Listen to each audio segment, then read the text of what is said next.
Hey guys, it's Mr. Win, and I'm going to show you how to solve linear systems of equations with three variables. So when you have an x, y, and z, and they'll usually give you at least three problems as well.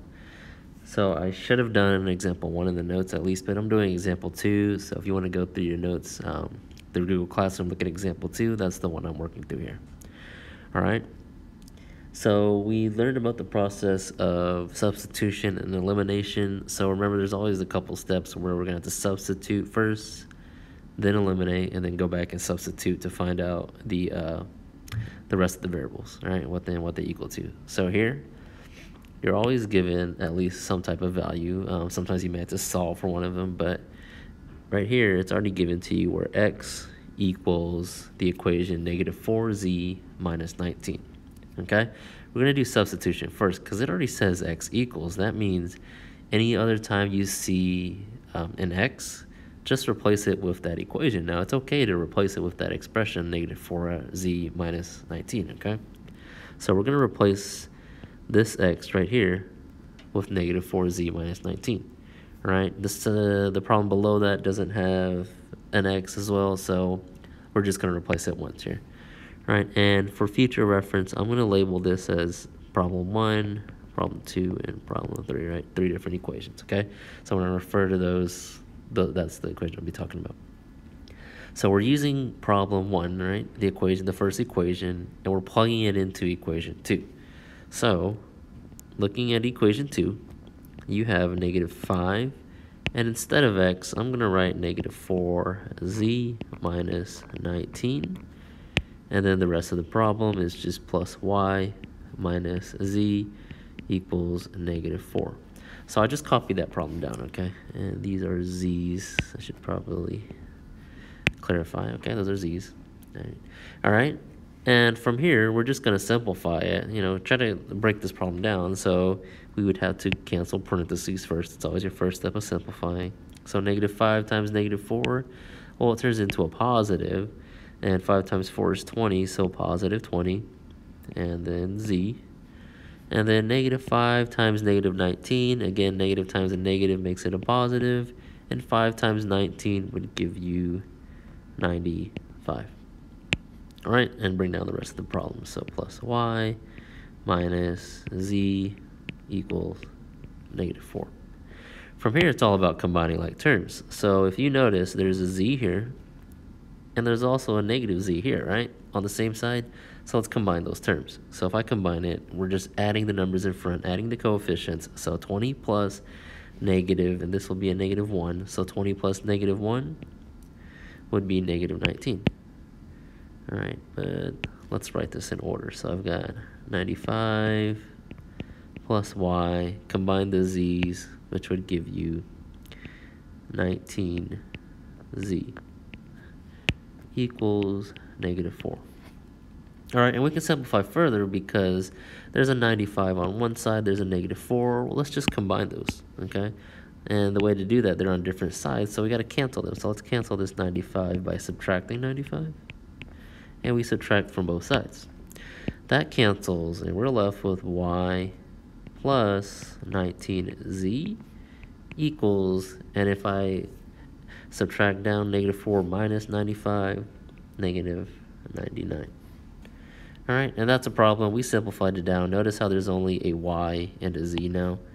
Okay, so that's just simplify y and z, okay? That's not my final answer because I don't have x, y, and z yet. But if you notice, there's another problem here. All right, equation 3 that also gives you a y and then a z and equals a number. Okay, so those are similar, so we're going to do a process that's called elimination. So I'm going to stack these problems next to each other, and we're going to eliminate. All right, we're going to eliminate one of the variables, and the way to do that, okay? So let's just write problem 2 here, right? The one we change is y plus 19z equals negative 99. And equation 3, which was negative 5y minus z equals 25. Now I stack them on top of each other because if I add down, right, I may be able to eliminate something. So I want you to pay attention to the y's here, okay? If I look at that y, Now, if only this was a positive 5 and I add down 5 and negative 5, those would cancel, right? Wouldn't we eliminate? And all I have are the z's, right? You'd be able to solve for z. Okay. But also, if I erase that, look at your z's, okay? The same could work for the z. So if I have 19, if only this was a negative 19, okay, they'd be able to cancel as well, and then I could solve for y, right? So really, you can do it either way. Oops, excuse me. Kind of went too far there. All right, you can do it either way, but I'm just going to choose y for now, okay? So focusing on the y now. Again, if this was a 5, right, but this is a 1 right now, how would I make that into a 5? Well, simply just multiply the whole equation, by 5. So I'm going to write parentheses around everything, okay, that whole equation, and put a 5. That means I'm multiplying 5 times y. So our new equation would be 5y. 5 times 19z, which is 95z. And 5 times negative 9, which would be negative 495. Okay, and let's bring the problem 3 down, which is negative 5y minus z equals 25. Okay, they're stacked, so that means if I just add down, okay, I'm just going to add down, 5 and negative 5 cancels, right? So let's add the rest of it. 95 plus a negative 1 would be 94z. And then negative 495 plus 25 would be negative 40z. Okay, seems weird. Those numbers are, they're large, but, we're taking the right steps. Let's just finish out, see what happens. So let's divide 94 to get the z alone. And when I divide both sides by 94, those cancel. So I'm left with z equals, and negative 470 divided by 94 is actually negative 5. There's our z. Okay, so we have one of the variables now. We got z. Let's find out x and y. Remember your first problem, equation 1, right? It says x equals negative 4z minus 19. Well, now that I know z from over here, right, let's just plug that in to where the z is to find x. So x equals negative 4. Now instead of z, let's write negative 5 minus 19. Do the math out. Well, negative 4 times negative 5 would be 20. And then I need to subtract 19 from that. X would be 1. All right. And now look at the equation here, right? Let's find out y. Well, this equation right here, I'm given a y and a z. Well, I already know z, right? So let's just take that equation. Let's work with that. So y plus 19, but instead of z, let's write negative 5. Okay? And this was problem 2 that we kind of simplified down. All of that is going to be equal to negative 99. Well, 19 times 5, this is just going to be y plus, well, actually, it's going to be negative now. So 19 times negative 5 is negative 95. So y minus negative 5 is equal to 99, negative 99. And to get the y alone, I need to add 95 to both sides. This cancels. I'm left with y equals negative 99 plus 95. That would be negative 4. Now I have x, y, and z.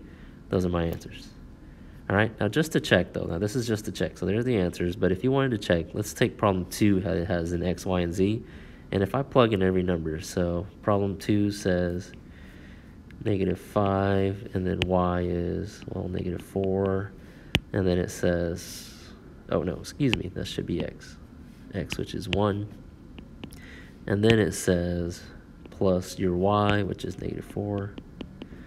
And then z, which is minus your negative 5, equals, all that should equals to negative 4. And if I check, 5 times negative 1, negative 5, well, 5 times 1 is negative 5, plus negative 4, minus a negative is plus 5. If I add those up, negative 5 plus negative 4 is negative 9. Add 5 to that. Does it equal negative 4? Yes. Negative 4 equals negative 4. We know our answers are correct. X, Y, and Z are correct. And there's example 2. And that'll be it. All right. Thank you.